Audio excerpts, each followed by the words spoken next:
Welcome, everyone. I'm Francine Allen, and I'm a registered dietitian and medical affairs manager at Nestle Health Science. I'll be moderating today's presentation entitled The Journey to Food-Based Tube Feeding Formulas in Adult and Pediatric Patients. Financial support for this presentation was provided by Nestle Health Science. The views expressed are those of the presenter and do not necessarily represent Nestle's views. The material is accurate as of the day it was presented, is for educational purposes only, and not intended as a substitute for medical advice. So I am very pleased to present today's speaker, Lisa Epp. Lisa is a registered dietitian nutritionist at Mayo Clinic in Rochester, Minnesota. She received her Bachelor's of Science degree from the University of Nebraska in 2003 and completed her dietetic internship at Mayo Clinic in 2004. She is a member of the American Society for Enteral and Parenteral Nutrition and co-chair of the Enteral Committee. Lisa is an assistant professor in nutrition at Mayo Clinic College of Medicine and a home enteral nutrition coordinator. Her interests include enteral nutrition therapy for pediatric and adult patients and the management of blenderized tube feedings. Lisa has published several articles addressing the use of home blenderized tube feedings in adults and pediatrics, and articles evaluating the flow rate with the NFIT connectors in journals such as Nutrition and Clinical Practice and the Journal of Parenteral and Enteral Nutrition. Lisa plays an active role in educating healthcare professionals, tube-fed patients, and caregivers across the country. She speaks at state and national organizations such as Aspen's Nutrition Science and Practice Conference, the Academy of Nutrition and Dietetics Food and Nutrition Conference, and the Oli Foundation. So let me again welcome Lisa, and we can get started with the program. Thank you so much, Francine. You can see my disclosure here. I think you received the objectives ahead of time, so I won't read through these word for word, but I hope today you can walk away with some practical tips about how to use food-based tube feedings in your own practice. So how did we get to this place where we're talking about food-based tube feeding and home blenderized feeding? Some of us may feel like this is a new concept, but actually it dates back 3,500 years ago to ancient Egypt, where people were fed rectally with food.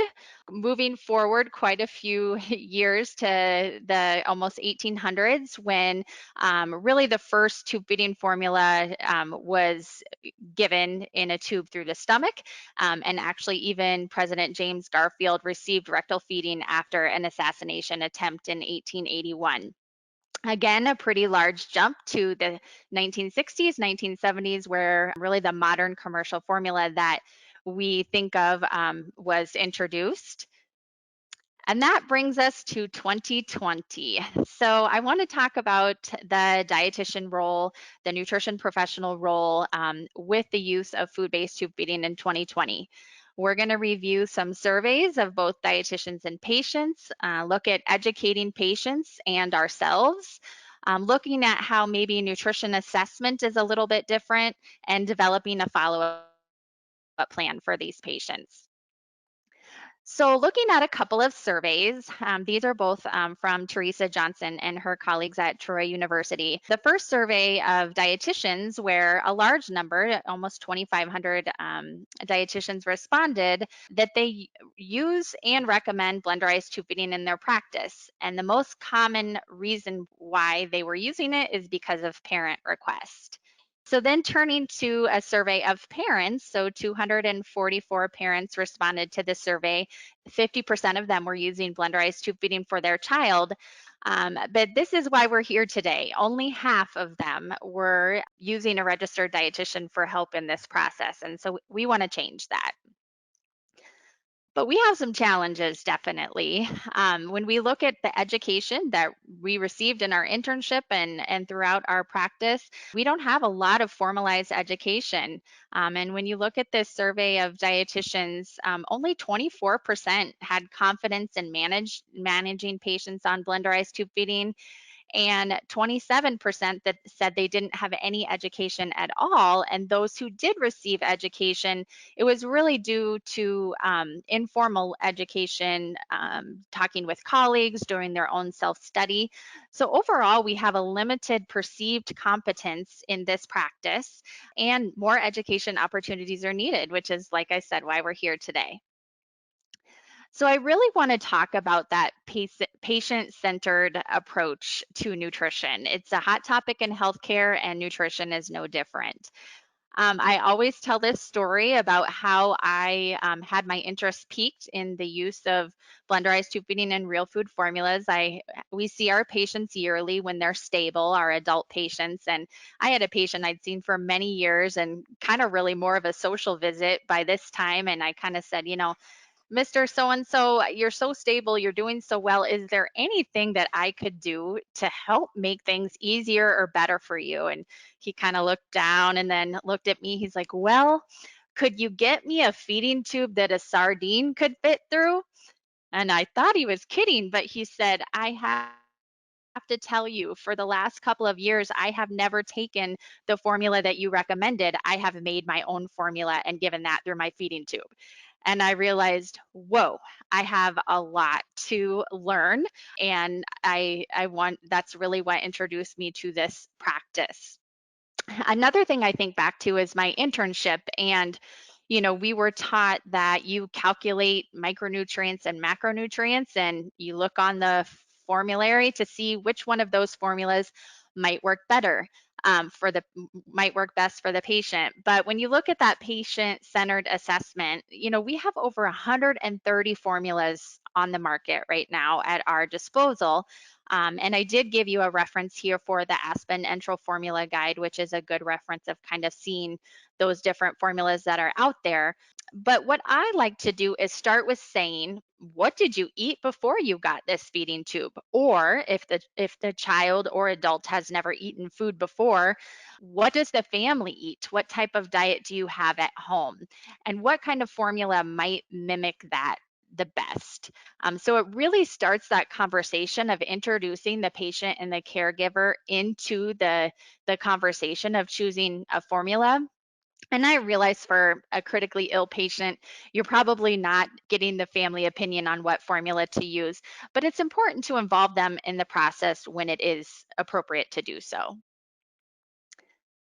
So, again, looking at patient centered planning, we want to talk to the patient, but we also want to talk with their primary care provider, and make sure that they're on board with kind of using either home blends or a food based formula.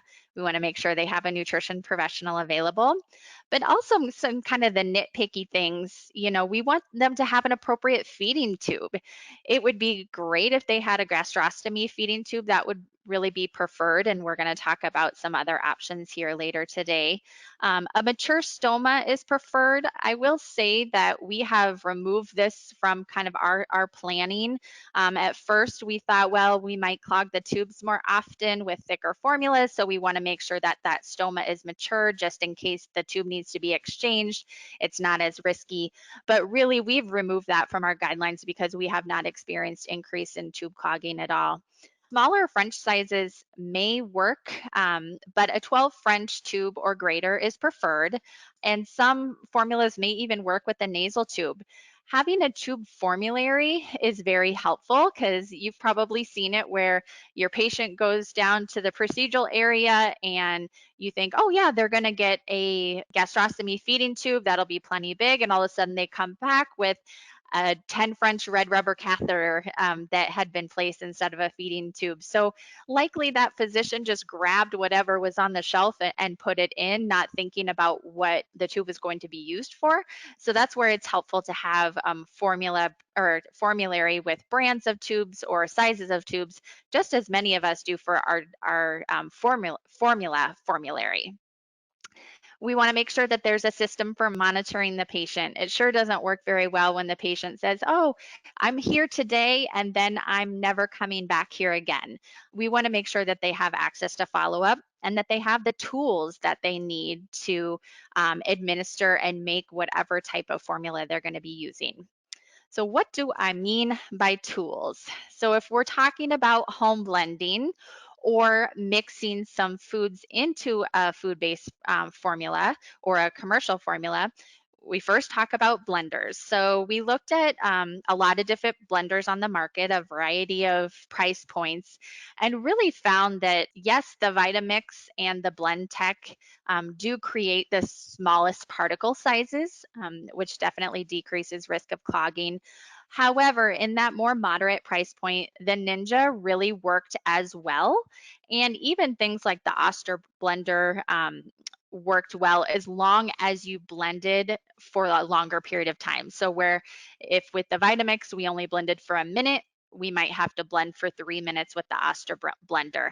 The negative thing about some of those less expensive blenders is the motor just burns out more quickly and has to be replaced.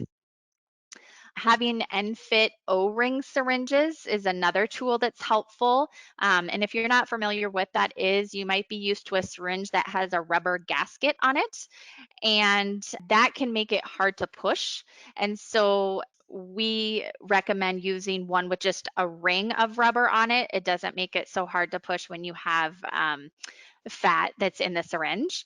Having a straight bolus extension set instead of that right angle extension set makes it easier for food to pass through as well. Large bore gravity bags work better than the smaller bore gravity bags. And when it comes to feeding pumps, it's important to note that you may need to increase the pump rate to compensate for the thicker formulas. Priming does take a little bit longer, and the more viscous a formula is, it might result in inconsistent feeding times. So if you're thinking I'm going to be running a food-based formula at 50 milliliters per hour, times 24 hours. At the end of those 24 hours, you might not have the goal in. You might realize, oh, I actually need to run it at 60 milliliters per hour to get it to go at 50 milliliters per hour. Then another tool that can be helpful in these more food-based formulas is the Bowly bag. If you're not familiar with it, I think of it like a tube of toothpaste. So you would put either your home blend in there or the commercial food-based product, attach it to your feeding tube or your extension set, and then basically roll the bag forward like you would a tube of toothpaste. So, another consideration that I think we've learned with experience is this idea that there is a potential that our patients, both adult and pediatrics, that are using food based formula or making their own home blends need more calories than potentially if they were using just a standard commercial formula. So, one of the thought processes with that is the thermal effect of food does require more energy to digest real food ingredients than maybe some more of the standard commercial products. When it comes to recipes, I think they're not as precisely measured as me at the middle of using the formula as they were at the beginning. And there might be a change in digestion just due to the increased diversity of our gut microbiome. And so Gallagher had this publication which really showed that the participants that were on blenderized tube feeding needed between 20 and 50% more calories to maintain their body mass index than the people that were on commercial products.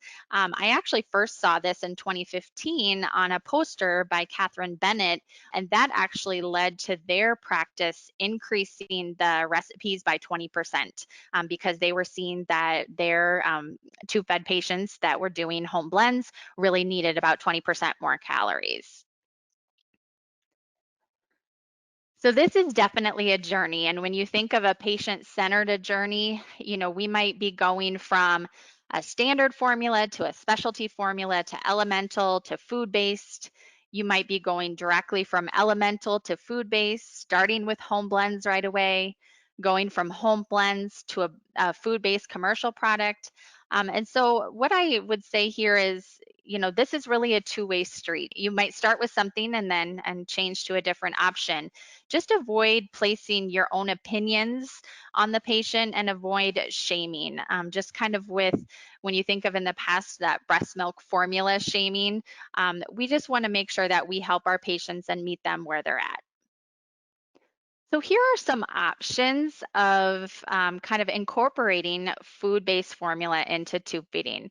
So we could take a standard commercial product and blend something into it, like green beans if someone's having diarrhea, for example. We could take a food-based formula and add variety by blending in one or two foods to that product using a full food-based formula, or make our own home blends using one of these three standard recipe options. So this is just an example of a recipe that I would use for someone who's using a standard 1 cal per mil formula, adding banana, blackberries, and oatmeal and kind of making a full breakfast out of it, but adding some foods, which you can see increase the calories and the protein.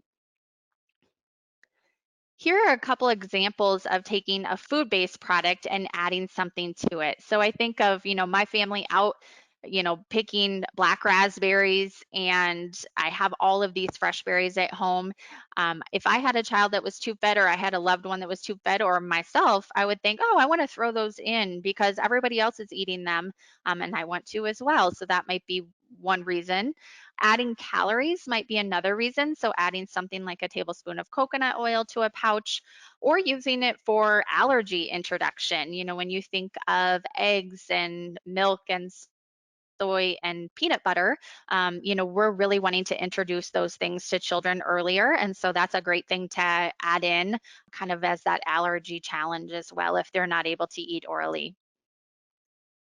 So I did just want to provide you with a quick snapshot in time of the different formulas that are on the market that I'm aware of. This list has probably doubled since the first time I made this list, and it can be overwhelming. But I think it is important for us as nutrition professionals to be aware of what is out there, because we really lose rapport with our patients when they come to us and say, hey, you didn't give me an option for the formula I was on, and I found information about XYZ formula online. Why didn't you share that? So, again, I would refer you back to that Aspen formula guide, which is going to be updated yearly, which is a way to kind of stay up on any new formulas that might be out there, especially these that are food based. So, some pros of using a food based product would be that they have precise, consistent macronutrients and micronutrients. We have a variety of options, as you just saw. They're convenient, and the viscosity is more consistent when we compare them to home blenderized feeding. Some of the cons, though, I have to say, I almost feel like I want to remove these cons because these cons are really improving. So, when you look at even just the last 5 years, the amount of peer reviewed publications that we have definitely grown. But we did talk about possible decrease pump accuracy, pump alarming with some of those thicker formulas. Though the last time that we had Aspen in person, I know there were a couple companies that were working on a pump that might be more accurate with the thicker formulas. It might be more difficult to get insurance coverage for these food-based formulas, and some of the home suppliers might not carry them. Although, again, I think this is changing, especially with the national companies really have a wide variety of formulas available for us to use.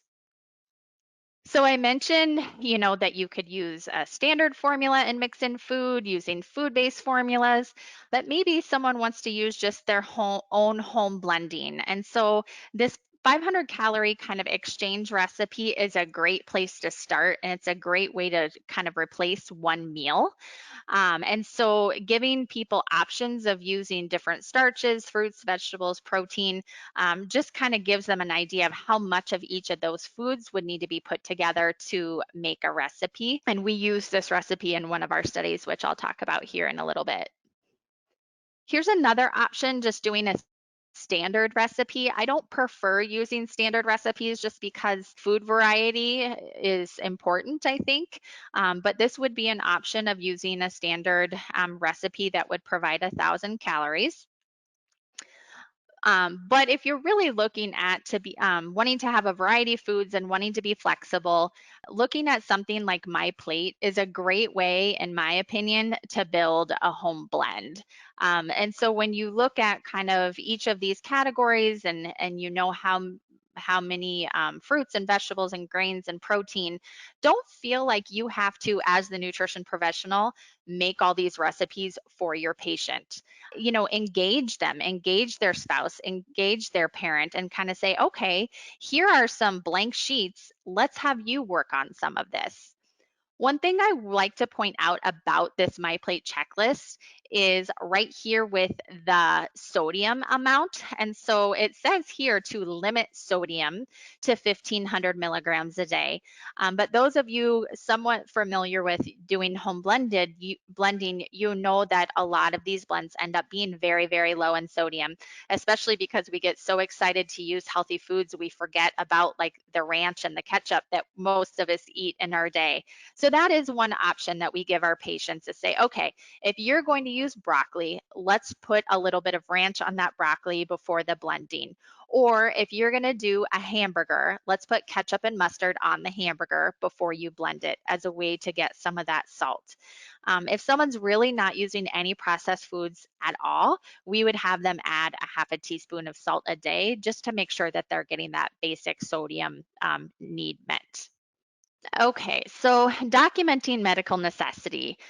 This is definitely our role as a healthcare provider to make sure that we're putting information in the electronic medical record that supports whatever therapy we're recommending for our patient. And you may have heard that in 2 days, actually, the local coverage determination for Medicare are going to be expired. So the guidelines that we have right now were from 1984, and they are going to be mostly changes to the parenteral nutrition coverage, though I do think that coverage for specialty enteral formulas could potentially be included in some of these kind of guideline discontinuation. Don't get me wrong, you still have to have tube feeding as sole source of nutrition and you still need it longer than 3 months, but it might be a little bit easier to paint that picture in the medical record as to why you might be asking for a non-standard formula. So when we look at Medicaid, this obviously varies by state. Here in Minnesota, our Medicaid covers food-based formulas as long as it's medically necessary. But kind of to our surprise, one thing that our neighboring state, Iowa, did for their Medicaid, we now have to prove why someone needs a standard commercial formula and why they can't do home blends. And so I think this whole movement of doing home blending may have backfired a little bit in Iowa, but like I said, each state is different. Commercial insurances also, vary from plan to plan. But just to give you some examples of kind of documenting medical necessity for food-based formulas would be, diarrhea, increased reflux with a standard formula, increased use of stool softeners, vomiting, and all of these symptoms leading to not reaching goal tube feeding. So post-pyloric feeding, I think this might be a question that you all have, and frankly, it's a question that I still have too. Is post-pyloric feeding of a food-based formula or home blends safe? And what I can say at this time is that feeding a food-based formula into the small bowel requires clinical judgment, and I absolutely do it in my practice. When you're thinking of a pediatric patient, especially, remembering the French size of the jejunal extension is important. So we talked about, wanting to make sure that we had a 12 French or greater tube, but if that's a 14 French GJ tube, it's probably a 7 French jejunal extension. And so water might need to be added to the formula in order for that to flow. And a reminder that adding water to even a commercial product decreases the hang time to 4 hours. Now, some things to kind of think about would be, using a food-based product or even home blending into the small intestine might be safer in adults than pediatrics. Adults have a much more mature gut. And many adults actually have a surgical intervention that creates postpyloric feeding, even if they do eat orally. So, if you think of your gastric bypass patients or someone who's had a total gastrectomy, when they eat a cheeseburger, that goes directly down into their small intestine, and their gut adapts. And so, I think that there is obviously room for more research and more experience.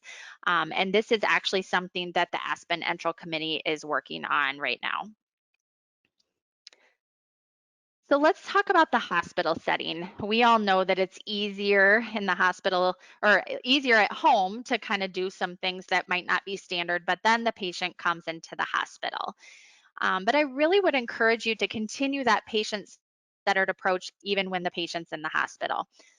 Some guidelines that are being proposed, and again, this is another kind of setting of questions that are being worked on by the Aspen Enteral Committee, would be that we would probably still recommend limiting the use in the ICU. And the way I explain it is you would not feed a critically ill, unstable patient a big salad in the ICU.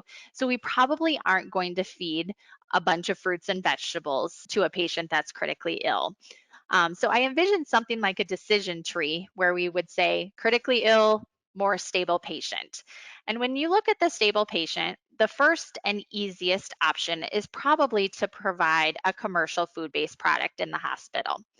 But for some people, that's just not acceptable. And so, if they're able to self administer feedings, could they order from your pureed menu? You have a blender at the end of tray line. Those foods get blended up and sent up on a tray, just like those who are eating a pureed diet orally. And you already have then those protocols in place for how long the tray can be at room temperature and things like that. I focus on the ability to self administer feeds because we all recognize that nursing is very busy. And so asking them to sit in a room with a syringe and for 30 to 45 minutes, feed the patient a breakfast, lunch, or dinner. So at this time, it might make more sense that the patient or their caregiver would need to be able to do it themselves if they were doing the home blends. So I don't think could get through a presentation in 2020 without talking about COVID. But our patients really have some unique things to keep in mind when it comes to COVID. So we might be looking at things that every family is looking at, change in income, change in time, and that might make it difficult for the primary person who makes the home blends to put that time forth. Food security might be a problem. If they were paying for their formula out of pocket, maybe that's too expensive and they need to do home blends, or vice versa. Maybe they were paying out of pocket for a food-based product and now they need to use a standard commercial product that would be covered by insurance. Schools might have new protocols that would prevent the use of home blends and therefore might need to use a food-based commercial product at school.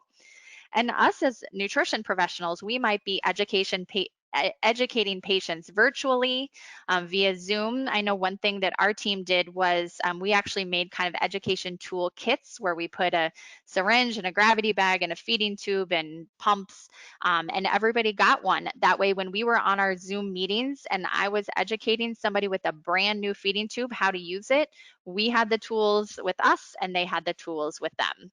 And then phone visits obviously make it difficult to really educate patients as well. Some additional challenges, I think, when you think about the home patient, when you look at the surge in cases across the country as we speak, there are supply shortages of feeding pumps and feeding bags, shipping delays, unable to get what we need at home. So UPS, FedEx, and the Postal Service have all kind of said they cannot commit to delivery times. And so really having an emergency stock is appropriate for the tube fed patient, just like it is for me. I've been telling my patients, I have rice and peanut butter in my cupboard. You should have an extra case at least of the food-based product that you use. And I realize that sometimes that is an out-of-pocket cost because due to insurance, they can't order supplies early. They can't order extra supplies. But going online or going to their local supply store and being able to buy a case is a way for them to have an emergency stock as well. If that's not an option, then reviewing home blending with some of my patients who are using the food-based product in case that they would have a delivery delay and not be able to get their formula. Just a reminder about hang time as we kind of talk about the difference of home blending and the commercial food-based products. The hang time of blended food is 2 hours. No ifs, ands, or buts about it. And I know a lot of centers do recommend using ice packs around blended food to help increase the hang time, but so far we really don't have any data that shows us that that does increase the hang time past 2 hours. Once that food gets above 40 degrees, that 2 hour time frame starts, whether there's ice packs there or not.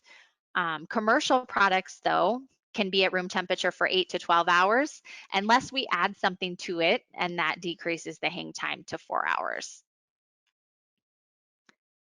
Just kind of a reminder about storing commercial products versus homemade blenderized products. So let's look at some of the literature that's out there. I want to make sure that we have plenty of time for questions. So let's look at some of the benefits that we have seen. I tried to focus more on literature in the last couple of years, but looking at things like improved GI symptoms, building patient rapport, having patient-centered and individualized healthcare, improved quality of life, and decrease in healthcare utilization. So I want to take a time to do a poll.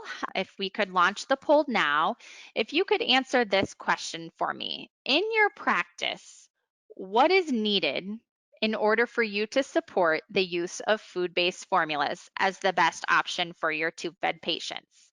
Would it be protocols from Aspen, additional literature, you already think it's best, or do you just need more time? And I'll give you about 10 seconds here. Okay, so it looks like the majority of you would like to see protocols from Aspen as a way to really feel more comfortable.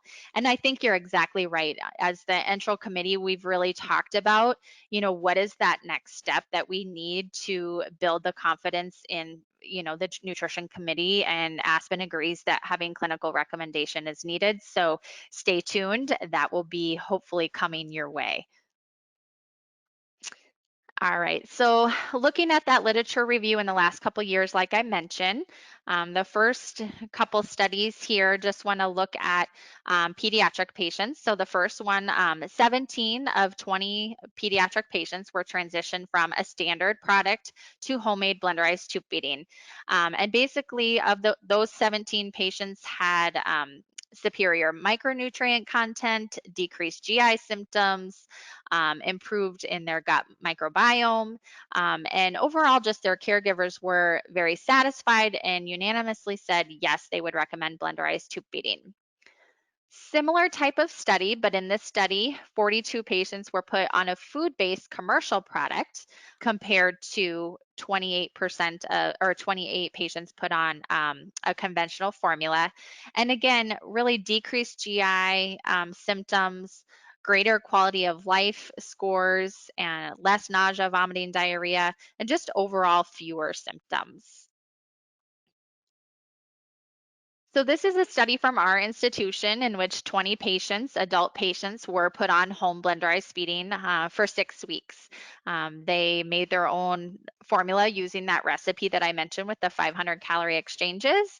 And basically at the end of the 6 weeks, what we found is that blenderized tube feeding was safe. It's effective in promoting weight gain in adult patients who required the home enteral nutrition for at least 6 weeks.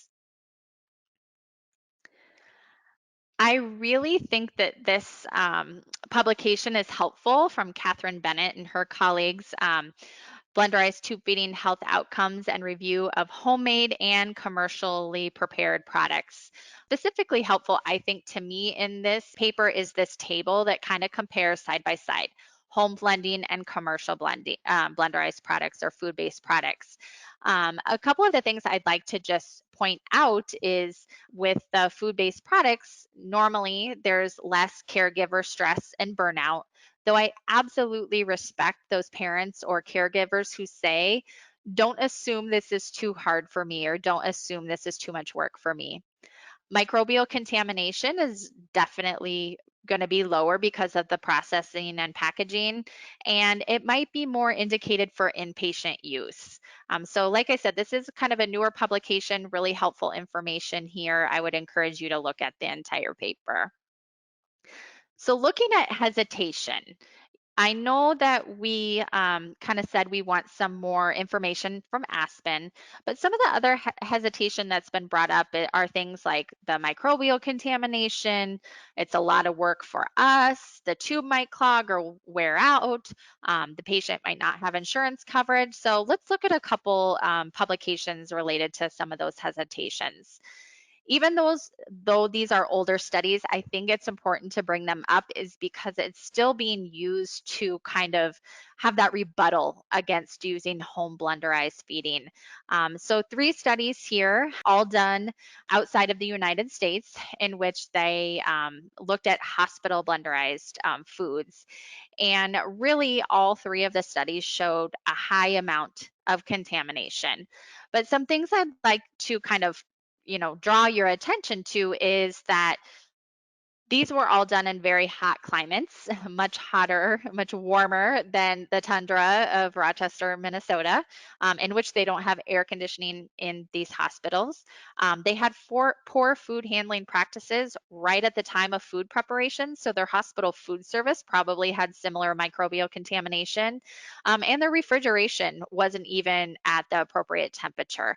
So it's important to look beyond the abstract when you're looking at some of these studies. Some more up-to-date studies that have been done, again by Teresa Johnson and her colleagues. The first one here, looking at blending up 3 different formulas in the hospital. So they used a commercial formula, baby foods to make a blended formula, and then they used whole foods. And basically what they found it as all 3 formulas at 0, 2, and 4 hours had acceptable levels of bacteria for human consumption. So kind of that more controlled environment. Then they looked at home patients. So 50 patients were actually given a meal kit with cleaning protocols and preparation protocols, and made these recipes and turned them back in for kind of review of bacterial contamination. And basically 88% of the samples met the US food code criteria for safe food consumption. A couple of the blends that had kind of higher amounts were linked back to fresh blueberries and to milk, which potentially already have higher amounts of bacteria. But in general, I think the study shows that if you have good procedures, you can minimize the bacterial contamination of making home blends. So a more recent literature review kind of looked at health outcomes with homemade blenderized feeding.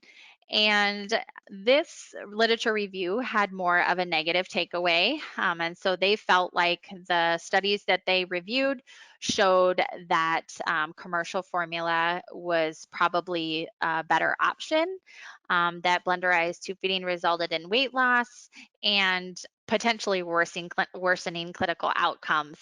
Again, what I would just encourage you to do anytime that there is a review like this is, look at the methods, look at the authors, look at the limitations. And some of the limitations of the studies that were reviewed for this literature review was they were done outside the United States.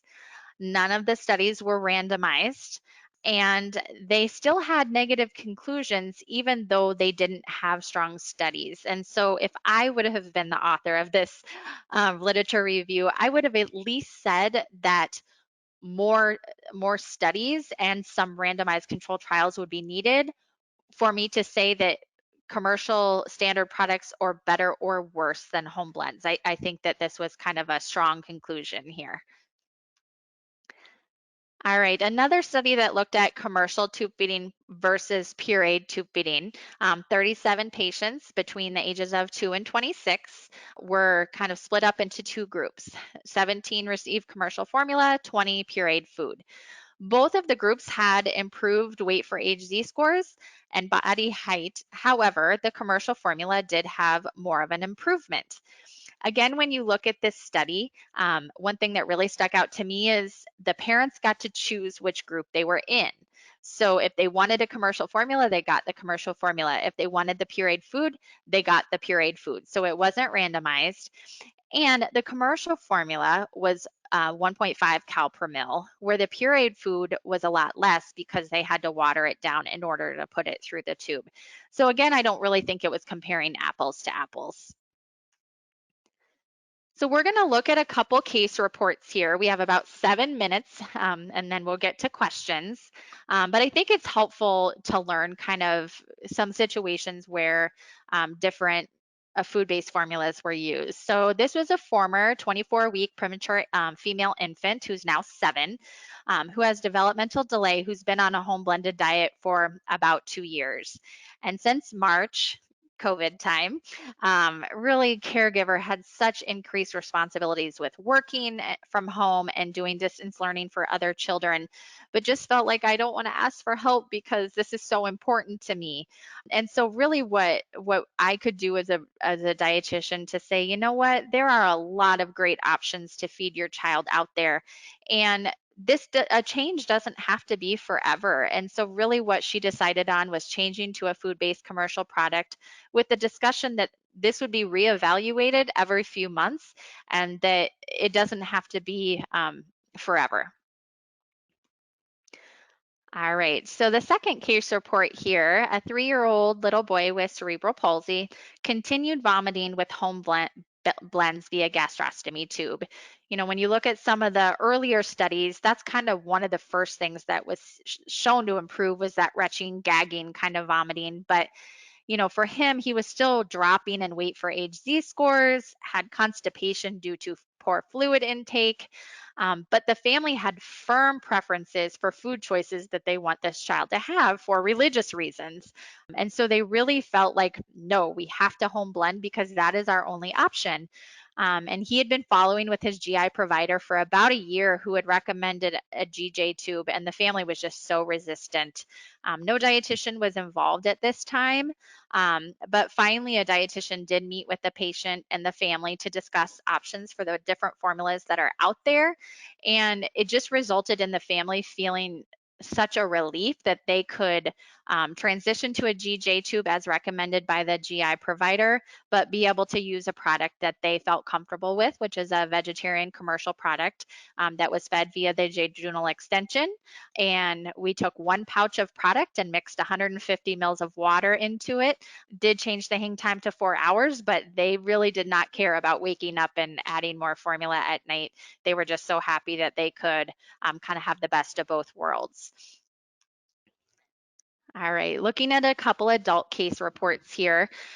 So case report number 3, a 66-year-old male who had a stroke with continued dysphagia. One thing I did forget to mention, if you have any questions or comments about the case report specifically, make sure that you type them into the questions and we'll address those as well as any other general questions that you do have.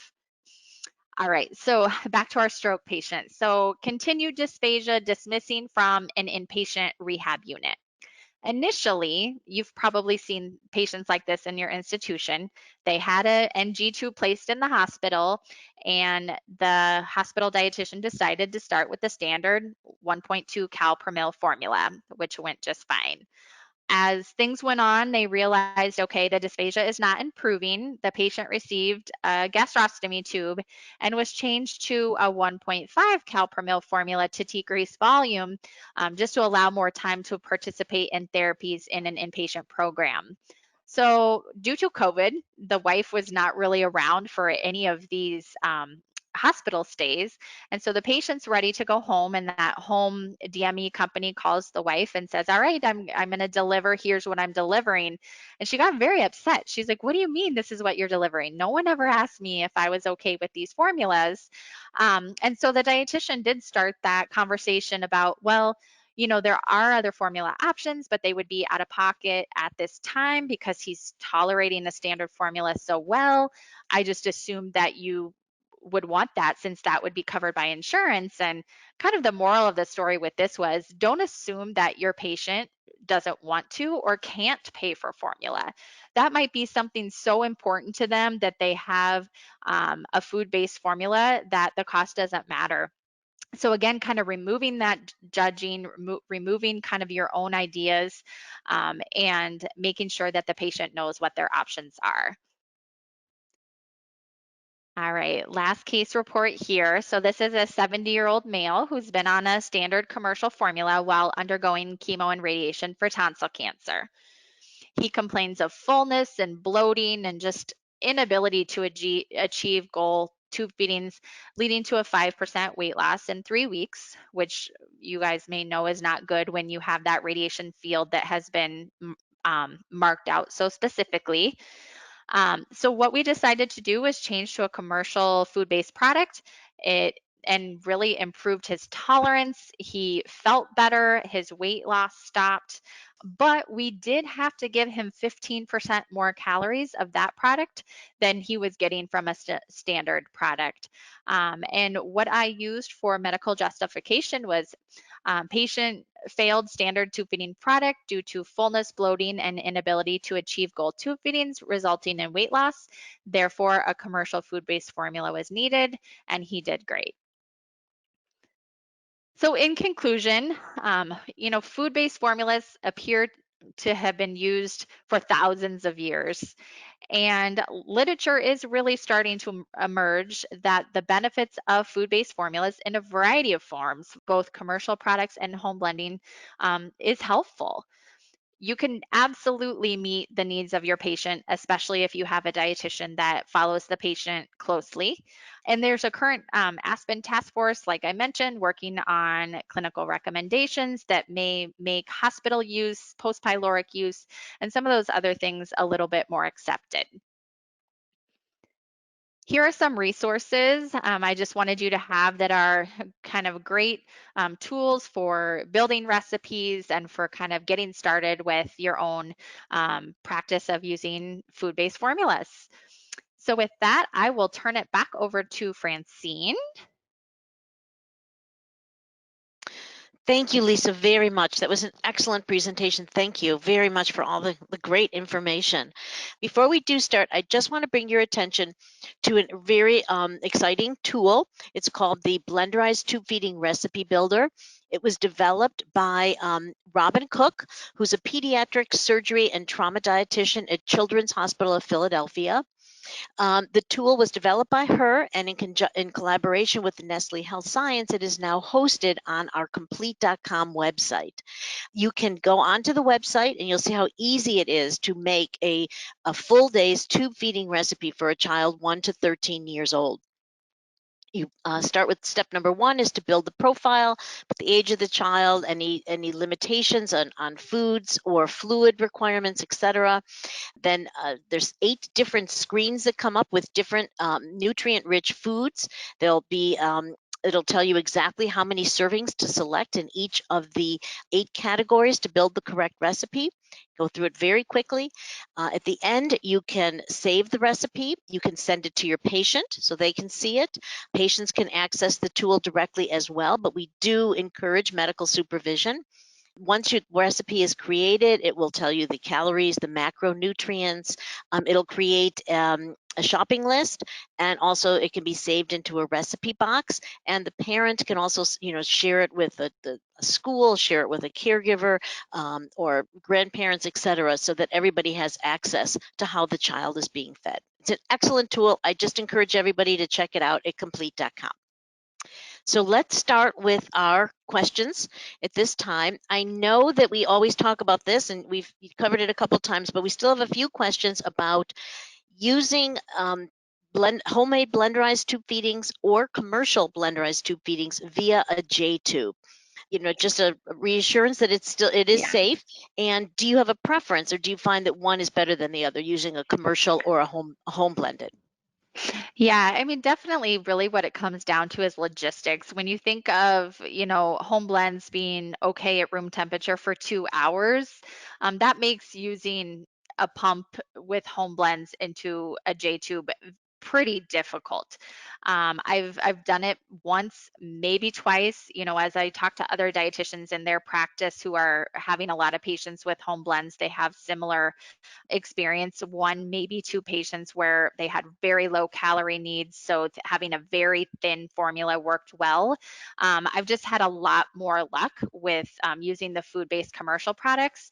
And I have so many patients using a commercial food-based product into a J tube. I can't even count the number. So I definitely think that it's just a little bit more technically feasible. Okay, thank you. How practical or appropriate is it to be using the food-based tube feedings in a hospital setting, not necessarily the ICU, but in the regular acute care hospital setting, or in a nursing home or long-term care setting? hmm I think really it comes down to more, a lot of hospitals I realize have a closed system, and a lot of nursing homes prefer pump feeding as well. And so I think it's probably kind of doing a hybrid model of kind of before we even use the closed system, where we use that decanted formula and put it into an open bag and gave through a pump. We did that for a very, very long time, and we can do it again. So I think it's kind of probably changing the policies and using a little bit of a hybrid model as a way to both be safe, time efficient for nursing, but have that option of food-based products. Okay. Getting back to the jade tube again, is there a maximum rate per hour that you would suggest if you are feeding with a G jade tube? Yeah, I mean, for adults specifically, and really children, 120 mils an hour is normally the highest rate that the small intestine can handle. Not very many children can tolerate that high of a rate, but I do have many children, that tolerate 80 or 90 milliliters per hour. But it's really the same as kind of when you look at the Aspen manual for feeding anyone jejunally, 120 milliliters per hour is still the guidelines that we use. Okay. When you're administering a food-based tube feeding at home, is there a preference? Is one method better than the other? Using a bolus syringe, using an open system with bags, or using pump assisted? Do you find that there's one that seems to work better than the others? Well, this is probably just personal preference because I've spent so much time testing, and it comes down to messiness. I really think that the syringe works the best, because once you put those products into a bag, it's a lot harder to get the bags clean, especially like a gravity bag that you're going to use a couple times in that day. And so if they can tolerate it, using the syringe is probably the preferred method, both from a messiness standpoint, but also just from flow standpoint as well. Okay. Oh, here's an interesting one. Do you recommend adding any probiotics into the either home or commercial blenderized tube feedings? hmm So we in general don't recommend using any kind of supplement products, but we absolutely do recommend using kefir or Activia yogurt or kimchi or pickles, different things, kombucha, things that we would use recommending for someone who is eating orally, to eat foods that have those in them. So absolutely, we would put those in a home blend or mix a little bit of kefir into a commercial blenderized product, would be a way to do that as well, rather than using supplements, just because we feel more confident that we know what the patient's getting if they're getting it in food. Okay. Do you ever are the blenders ever covered by insurance? Because you mentioned a few different varieties. Some are, more Ye- sturdy More and expensive. powerful than the others. Yes, and those powerful ones are a little more expensive. Yes, so in Minnesota, we actually have a waiver program with our Medicaid, which would pay for blenders. And so that might, if you have a waiver program in your state, that might be something to look at. I've also gotten commercial insurances to pay for blenders as well, but unfortunately not Medicare, and I don't think there'd be a way to do that. Okay. Can you clarify if, because you mentioned something about Minnesota before, if you get, when you get insurance coverage for blenderized tube feedings, do you ever get insurance coverage for the home blenderized tube feeding or just the commercial blended formulas? Because I guess if it's home blenderized, it would be just the food, right? Right. I've never been asked actually to try to get Mhm. food covered. I'm talking about the commercial products. However, you can think of it if your patient is on WIC, you know, all the foods that they could get from WIC could be used to make a home blend. Or if someone has food stamps, that's also something that absolutely could be used to purchase food to make blends with. But I've never gotten actual insurance coverage for food. Okay. If a family is or a caregiver is making a home blenderized tube feeding on their own, does that negate their ability to get like the supplies to deliver the formula from the either the home care company or they're getting covered by their insurance? Great question. If they are Medicare, you're absolutely right. If you do not get formula, you can't get your supplies covered either. I think there might be a few other states that do that with their Medicaid, but most commercial insurances are willing to pay for supplies if they're not paying for formula.